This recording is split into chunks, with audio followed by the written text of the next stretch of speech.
Hi, I'm Chris Shabastar, Executive Director of Meals on Wheels of Greater Lynchburg. I'd like to update you on the homebound in our community and our response to the new guidelines from the governor. First of all, Meals on Wheels is an essential service. We continue to deliver.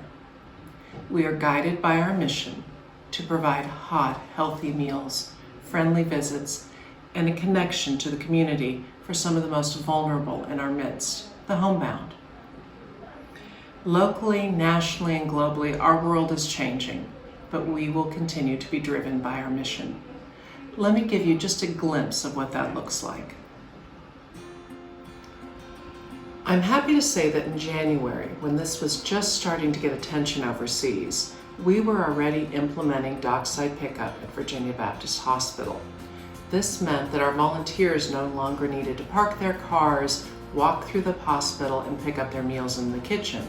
Instead, they simply drove to the dock, popped their trunks, the hot prepared meals were put inside, and they were ready to deliver in just a few minutes.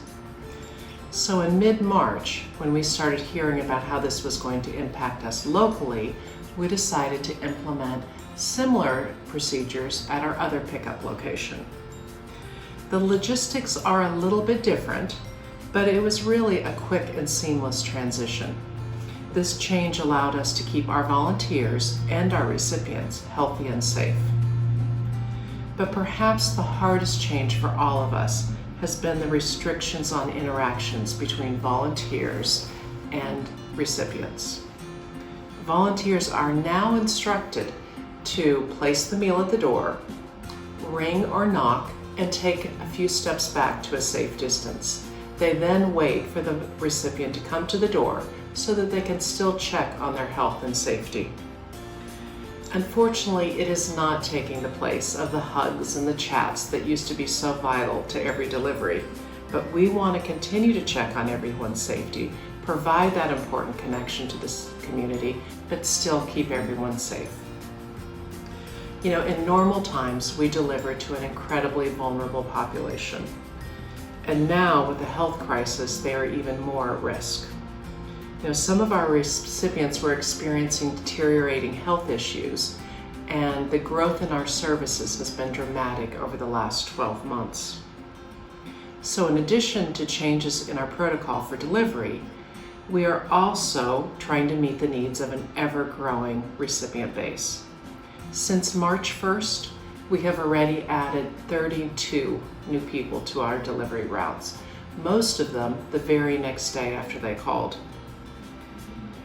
You know, in the middle of all this upheaval, our mission is continuing to drive everything we do. So this message couldn't be complete without addressing the incredible support and gifts of our volunteers. We can't operate without them.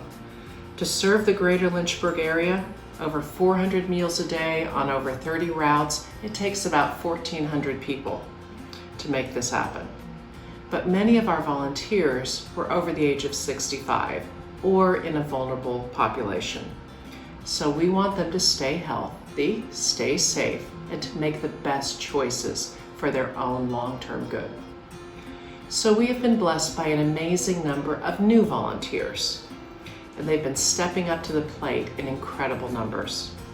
First of all, it was college students. You know, their lives took a very different turn, and they were one of the first to call and see how they could help. We've also had companies call us. They want to provide an opportunity for their employees to be paid for volunteer work, and so we're trying to integrate as many as we can. And finally, there have been an incredible number of concerned individuals in this community with a great heart and want to provide to those in need.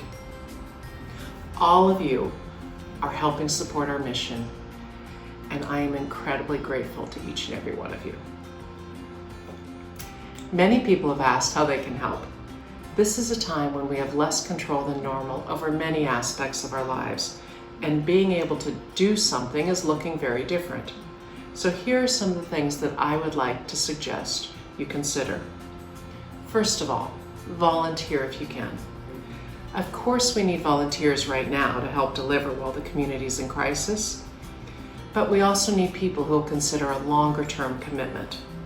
When the isolation is lifted for us, it's sadly still going to remain for many of the people we serve. And that number is growing at an alarming rate. Volunteering for Meals on Wheels means giving up 60 to 90 minutes of your day, but the impact is tremendous for those that we serve. We can schedule you once a week, once a month, or once in a while.